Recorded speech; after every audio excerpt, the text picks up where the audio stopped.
Alright, so in honor of Christmas and also my friend Charlotte, I'm wearing my hair in a sideways ponytail because apparently the 80s are back.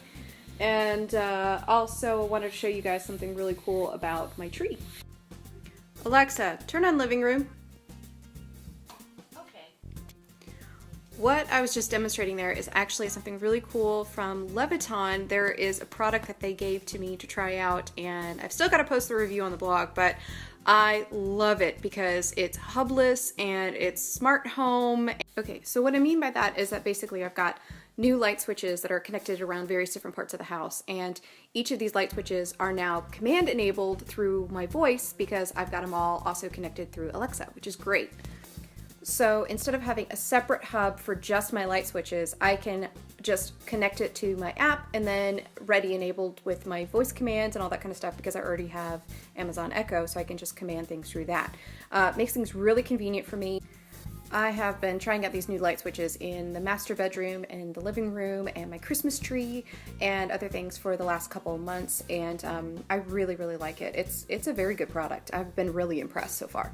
Okay, so let me just show you real quick. So for example, Alexa, turn off Christmas tree. Okay. Alexa, turn on Christmas tree. Okay. Yeah. And excuse the mess, but basically it is just connected through this tiny little Leviton plug for the Christmas tree itself, and the light switches themselves are connected through here, and you can see like the little light switch kind of goes off. So you can, do the normal off and on to connect them, but you can also just ask it, Alexa, turn on living room. Okay.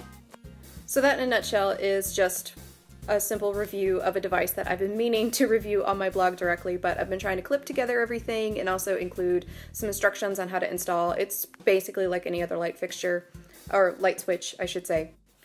Because I have one of the plug ones connected to the Christmas tree, I think what I'm going to do is, after Christmas is over, obviously, I'm going to try and build my own light fixture or something like that to keep here in the living room and use that as well.